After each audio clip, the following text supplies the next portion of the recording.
And you ruined the outro last week. And other Patriots notes. I don't hear no Riverside talk this week. It's real quiet. It's mighty quiet. Wait till we get to that shit. Don't worry about that. It's Don't worry about that. The Board Podcast gets plays. Anyways. You was making noise and it still sounded like. Okay. So, in other Patriots news, Kevin Rudolph got a new deal. Kyle Rudolph, my bad. I don't know why I said Kevin. I was thinking of Kevin Love, that's why. Kyle Rudolph got a new deal. Can't even get your Notre Dame tight ends right. He talked about the Patriots trade rumors. So why did you want to talk about that? Because he got like a 4-year extension, like a huge deal extension with the Vikings. But wasn't that like weeks ago? It was a couple weeks ago. It might have been last week. We're going to talk about it. It was like 4 years, $37 million, but which is way too much for an old ass tight end who lost his speed like 5 years ago.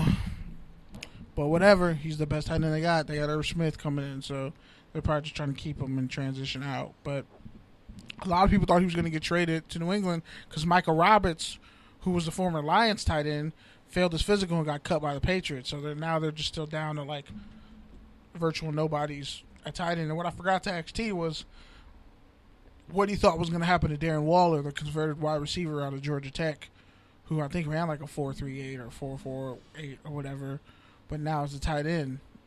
So it'll be interesting to see what the Patriots do at tight end, or if they just go jumbo like San Francisco did when they had all those offensive linemen, because they have like 5 running backs. They might just pull some spread offense type shit and just have James White go out in the slot or whoever else.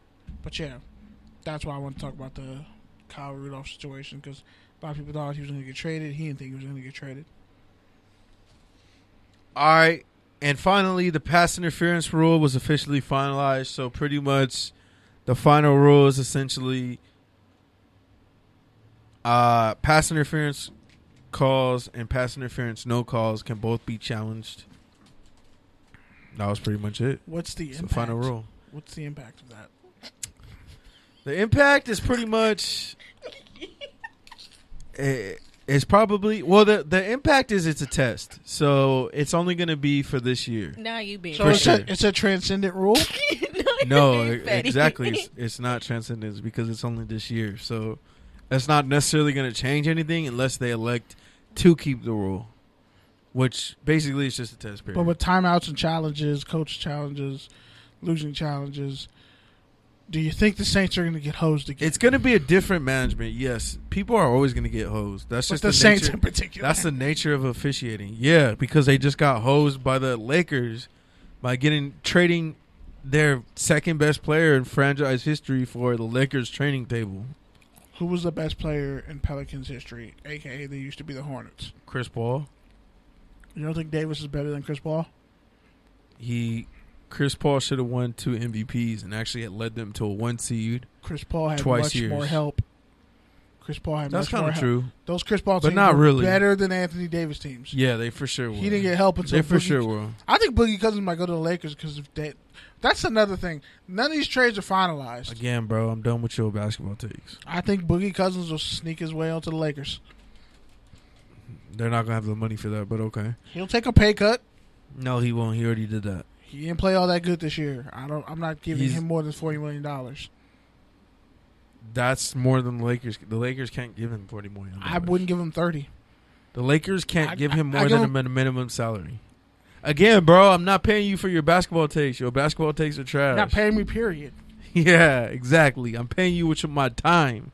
Damn! I'm paying you with my time and my mind. That was trash. All right, man. It's time for Take or Tangent. So let's mix it up.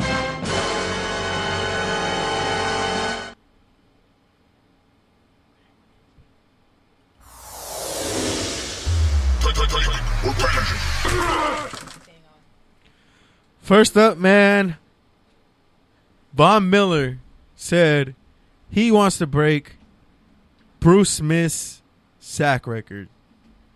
Do you got a take or a tangent on Von Miller saying he wants to have the best season for a pass rusher ever?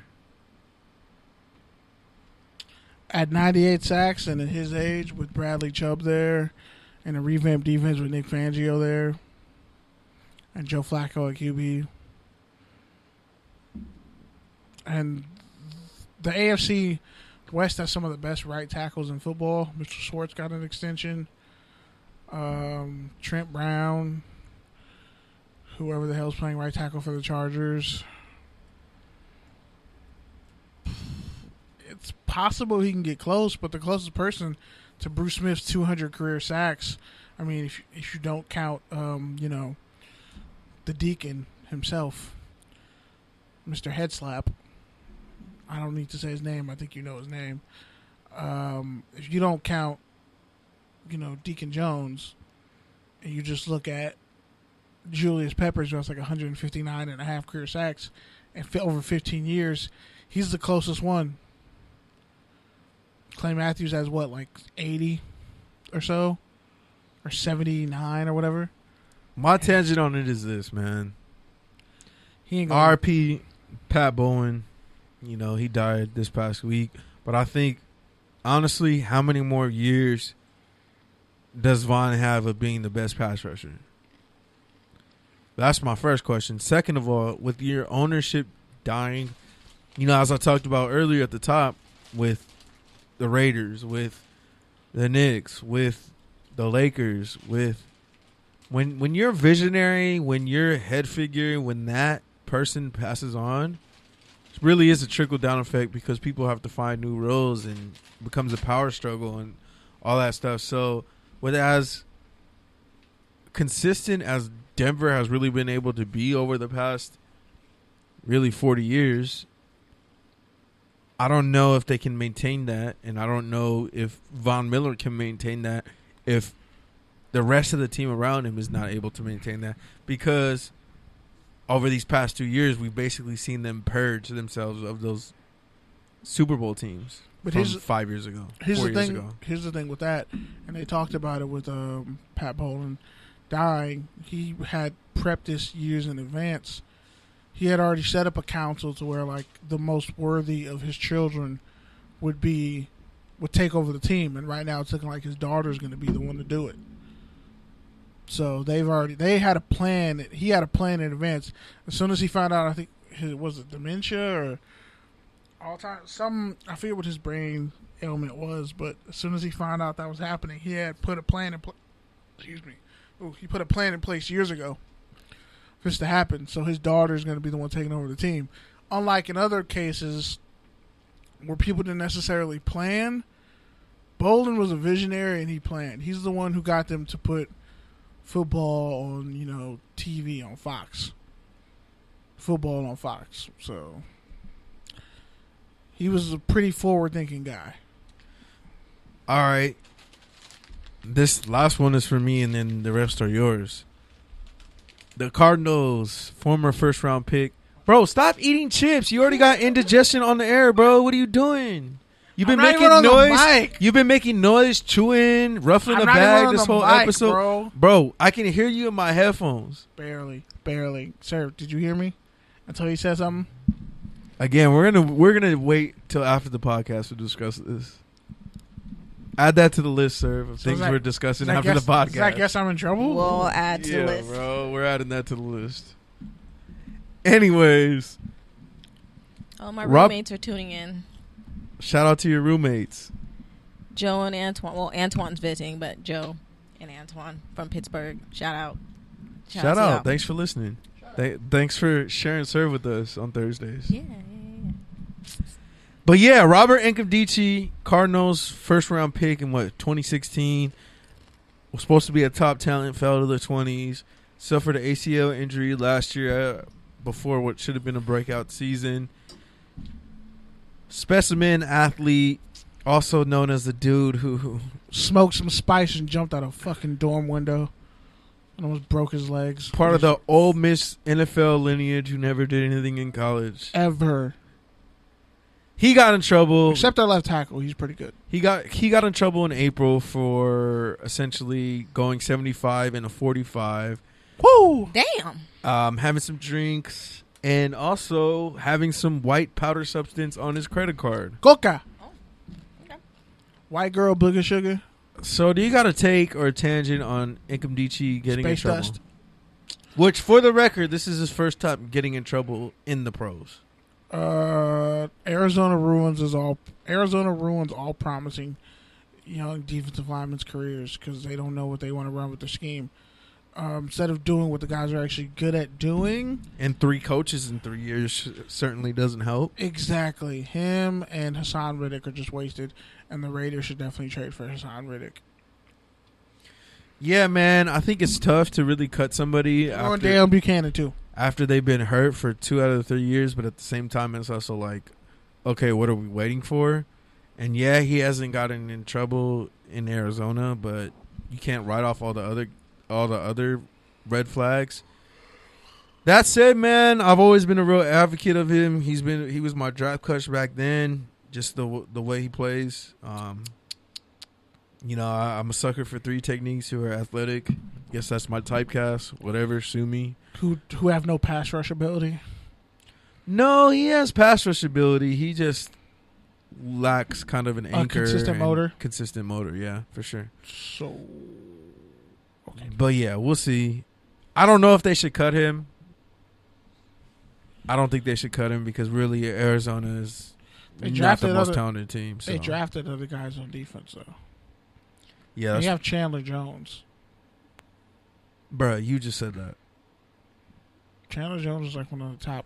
Okay, except for anytime anybody brings it up, then you're like, ugh. You're like, did you really just say that?